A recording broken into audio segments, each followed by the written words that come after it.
Welcome to another episode of Grief Talk, everything you want to know about grief and more. I'm your host, Vaughn Solis. As an author, life transformation coach, online instructor, and bereaved mom since 2005, I'll be bringing you great content that is informative, inspiring, and practical. Whether you have suffered a loss or other adversity, stay tuned and tapped in as I cover a variety of topics to help you get where you want to go on your journey to heal and grow. Okay, so welcome to another episode of Grief Talk, everything you want to know about grief and more. I am your host, Vaughn Solis. And in these episodes I have got a bit of a variety show on this podcast where I interview guests who share their stories to inspire others. I have personal coaches on to talk about different practices that they work with that can help my audience, viewers, and listeners. I do coffee chat episodes where I share bits and pieces about my own story, my own life, and how I have dealt with and learned from my bereavement as a mom who lost her child to suicide in July 2005. My daughter Janaea took her life 17 years ago, and needless to say, it has been a struggle for me.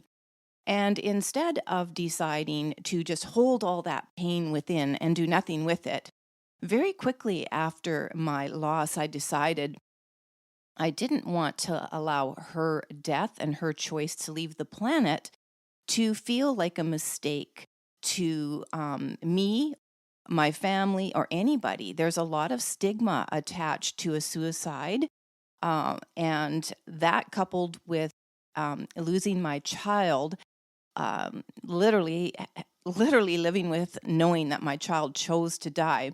That has been one of the biggest challenges I have faced in terms of allowing myself to fully heal. So it's all the experiences and the lessons that I have learned and am continuing to learn along my journey to fully heal, if that's even possible. It's a goal, but I'm not saying I'm going to completely achieve it, which would mean fully accepting the loss experience and all that that entails. So in the meantime, it's enough for me to have it as a goal. And that keeps me, basically moving forward, not pushing myself, but just moving forward in a way that I feel is comfortable for me. Sometimes pushes me a little bit because I think that it, as they say, when you're too comfortable, you're not growing. But understanding all of the trauma and the incredible pain that is associated with certain losses, and certainly child loss is one of those. I discovered many years after my struggle in grief, not to pretend that it wasn't okay, but more pushing the pain away, that it is actually better and healthier for us to face our pain. So I've done a lot of things over the years, mostly as a healing practitioner that I worked one-on-one with people from 2006 until 2015. And during that period, I wrote my first book, Divine Healing, Transforming Pain into Personal Power. And since then, I've written 2 other books, The Power of Change, and most recently, the one published last year is Lessons in Surviving Suicide, a letter to my daughter. With the my background in working very closely with angels since 2006, working as a healing practitioner, writing, having many, many messages channeled to me from the angels and my daughter, and just life experience, having a background and foundation really in a spiritual practice and a definite desire to always be exploring more than the physical. So a metaphysical curiosity for sure since my mid-20s.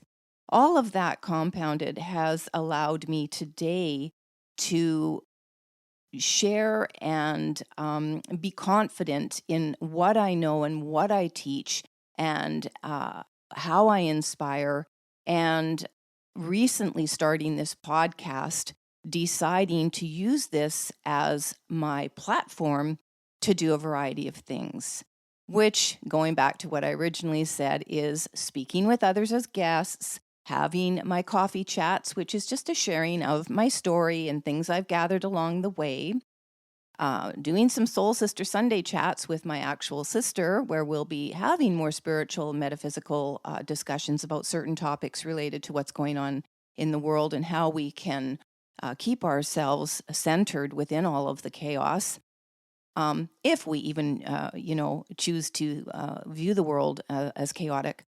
And more recently, deciding to do some coaching sessions using this podcast platform. So this is the first coaching session I'm offering folks, because I do have an online school, and I did launch my first course last year called earlier this year, called Beyond Bereavement. Get me started. And while that is probably something that is a little bit new for people to understand, what a course how to get out of bereavement, because I certainly haven't seen anything like it. Again, I always say just because I haven't seen it doesn't mean it's not there.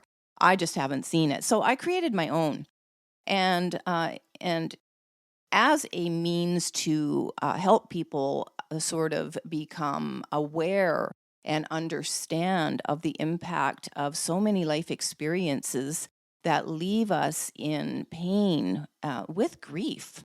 One of the staples in terms of messaging of this podcast is going to be that grief is not solely related to human loss, which culturally we're trained to believe that is the case.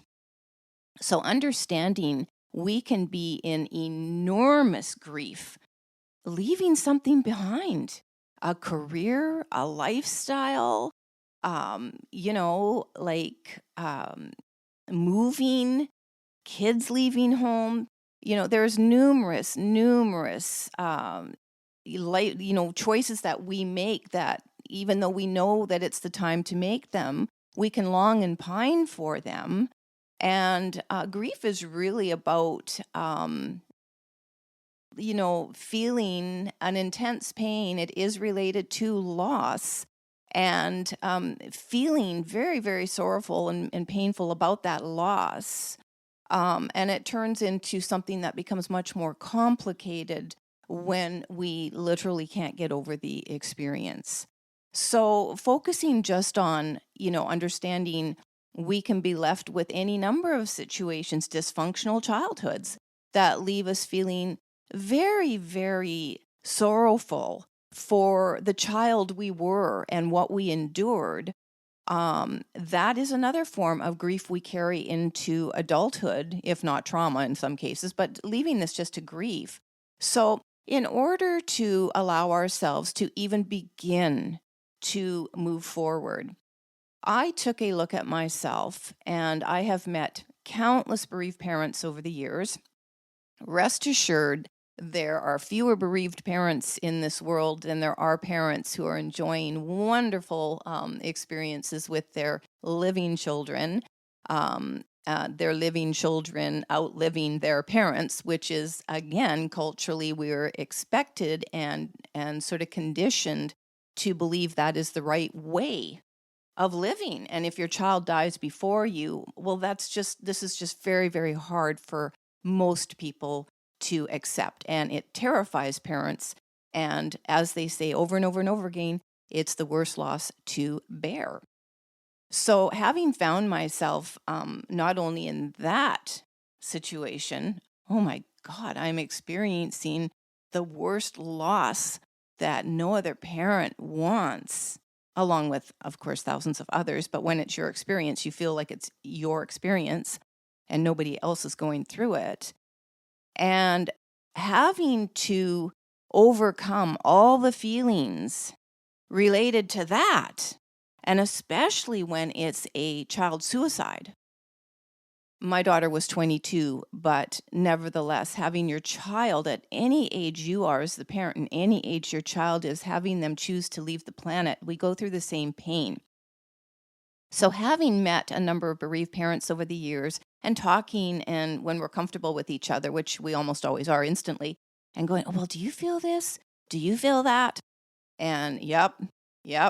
So I'm confident enough 17 years in now to share what I'm going through as not necessarily the status quo, but understanding I'm for sure not the only one feeling this. We might be having different physical experiences, but what we feel inside, even though we'll feel it to different intensity and at different times, and maybe not exactly the same emotions, but similar, and so on and so forth, we all are human beings with the same range of emotions. How we tap into them, what we experience, how we deal with them, how we overcome them, how we manage them, how we turn them around, flip them to be more positive, all of that, there are countless ways to experience that. But in the end, anger is anger, pain is, sadness is sadness, joy is joy, happiness is happiness, regret is regret, feeling like a failure is failure. Not loving ourselves is we either do, we don't. So what I'm saying, when none of us are making up these emotions and designing them uniquely specific to us. Our brains are wired to, and our bodies are wired to react to all of them similarly. As I said, different ranges of them in intensity, but similarly, we're going to be, if we're mad, we're mad, So point being is that looking at that, and actually, working with a therapist at the time who gave me a list of emotions, and it was maybe a couple of pages long, but in very small font. And I looked at that list from A to Z, and I went, you know what? The negative emotions are just so much more. The negative emotions, there are so many more negative emotions than positive ones. It's making me wonder what we're actually wired to be experiencing, if not conditioned to be experiencing. So whenever I wanted to write about something, specifically when I was writing a letter to Lessons in Surviving Suicide, a letter to my daughter, I wanted to cover as many, emotions as I could that were basically, I felt, preventing me from allowing myself to heal, to get out of this cycle that is too complicated to explain here, but was a cycle that was really quite negative. And well, on the outside, yes, I was doing very well, and I could function quite well, and certainly helping others was like way easier than digging deep into my own painful emotions, and really what they can do to your body. And sometimes I honestly think little bits of our DNA can change. I don't know about that, but that's what it felt like to me. So that took about 2.5 years to go through all that, and I came up with a range of what I believe across the board a lot of us do in a lot of situations to prevent ourselves from living life to the fullest. So I thought in this first coaching episode that I would go through at least the first. I'll introduce you to the second, but certainly the first lesson of the 13. There are way more in my book, but I narrowed my online course down to 13 that I thought could apply to most people trying to, well, for sure, overcome, the worst of their grief. If you're bereaved, you're always going to be bereaved, but you don't necessarily have to be experiencing the grief to the same negative intensity the more you're living with the experience. So the course is all about teaching people to integrate it into their life in a really, really beautiful, gentle, positive way. Looking at grief again as, well, hey, that's only for people who have lost a human being, and I haven't done that yet. And it is true, culturally, we are absolutely not prepared for loss. There's no training out there to say, now, here's what you do if so-and-so dies. If you lose your Grammy or grandpa, here's how this is going to feel, and this is what you're going to do. If you lose your parents, if you lose a sibling, God forbid if you lose a child. There's absolutely, again, to my knowledge, nothing out there to prepare us for what that would be like. And I guess I understand that. So my very, very first experience with grief, I've had plenty more since my daughter died, but my very first experience with grief was losing my daughter. So I fell in the pool with the sharks, and man, did it eat me up. So fast forward to launching my online course and now considering doing in the near future one-on-one coaching again with people.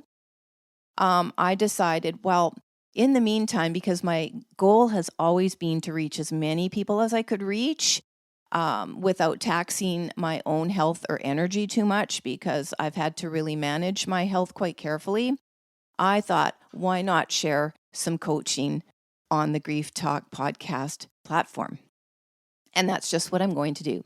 So for those of you that are interested, I'm going to put a link below so that you can download the first, what I created as a PDF download that is think of it as a little mini personal growth journal, and one that you can build and make on your own, either electronically or by downloading the PDF. And it gives you a very small snippet of the very first lesson in the online course about regret, and an exercise to complete at the end of it. And it is part of that exercise and part of that lesson that I wanted to share with you today. I'm also just going to remind folks straight up here that anybody that chooses to do this and really likes the information and what they're getting, from even just these snippets I'm going to share with you, I am offering a 50% discount on this course. So it's priced at about $124.50 US with the 50% discount for people that want to go this a little bit further and dig in and take the full course at your own speed, of course. But in the meantime, just to introduce people and work at it just on your own with these coaching episodes, each time I'm going to be giving you the opportunity to sign up if you haven't yet and get the first lesson. And then once you're in my email community, I will be emailing the PDF to the folks who are already signed up, so you don't have to download it again. And what I want you to think about when should you do that in listening to the podcast episode here, when I get to this part imminently here, is pause it.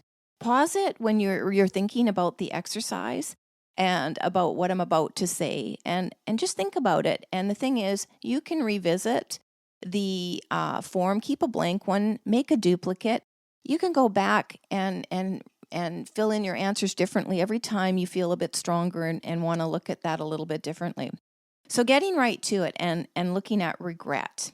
The two main points in the lesson are that in order to let go of regrets, you must be willing to rethink your beliefs, and you must let it be okay to feel okay. Now, on the first point, be willing to rethink your beliefs. My course is all about, over the 13 lessons, teaching you exactly how to change your mindset. So again, whether you're in bereavement from a human loss or you're just stuck in life and you want more, the course basically teaches the same thing. So getting stuck in regret, I could probably talk considerably longer about my own regrets I had for years and years and years after my daughter took her life. She was 22. And when Janaea decided to die, and I had had what in my mind was a perfect family, it And because there was no note, and even if there was, of course, I wouldn't share her reasons, but there was no note. There was just simply no explanation for the choice of suicide. And at some point in the future, I've written about this, but in my books and blog, Good Griever blog, I'll put a link to that too. But, it's not, we can't culturally let ourselves off the hook by saying every single person that chooses suicide, they were mentally nuts. They were mentally ill or nuts, It's not that simple. And psychiatrists and therapists are starting to understand that. We're not really, then they've told me that. It's unpredictable. You do what you can as either a medical professional trying to assist, and certainly as parents, we really try, and loved ones, spouses, there are plenty of spouses that end their life, and siblings and parents, and nobody is immune from a loved one being at risk of suicide. So it is unpredictable for every single person. And as I've said before, and I've written about, every single suicide is a shock to every loved one left behind, every friend left behind, every colleague, every family member, and so on, every medical professional. So the point being is, I don't want to talk about that here. What I want to talk about is we're all left with regret. So if we're talking about it in terms of death of a loved one, well, there's plenty of regrets to go around, should have been there, should have done, should have, would have, could have, all of that. Too numerous to go into detail here, and it will be unique and individual for every single one of us. But what isn't unique is the regret.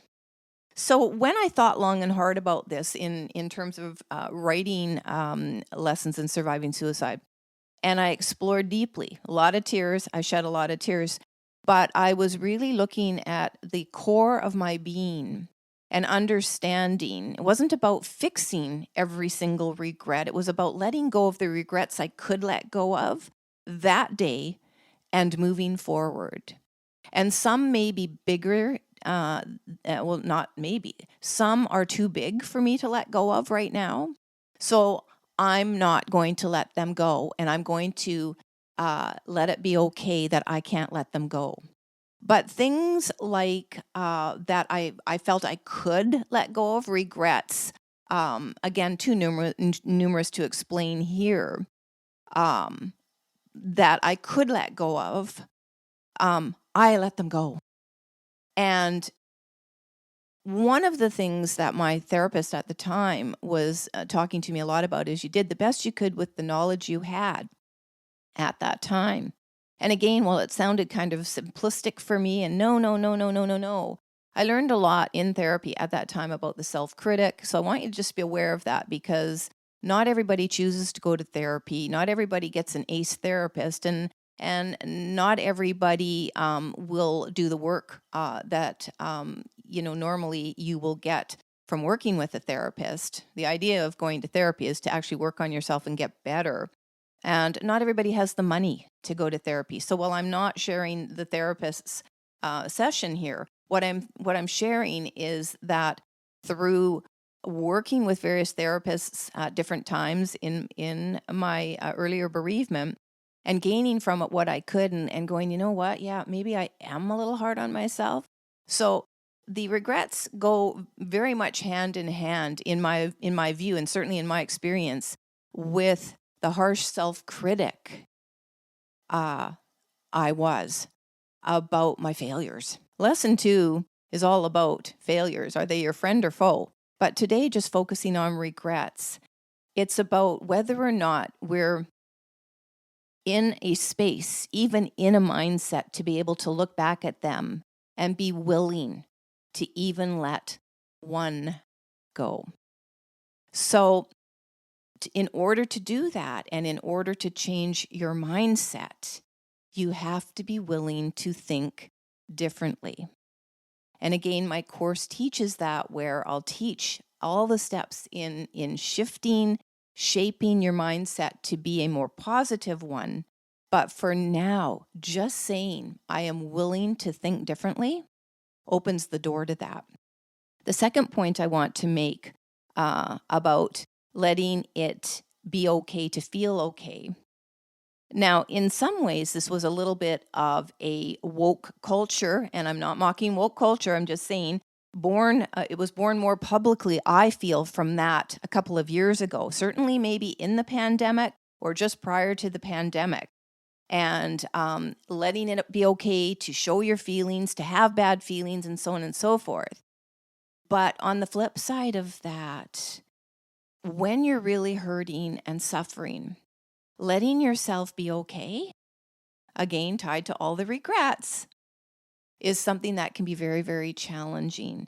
Because if we allow ourselves to feel and be okay, we're successful, we are doing what we love, we're living a passion, purpose-driven life, we're happy, we're content, etc. We've got material security, we feel safe, we're moving on.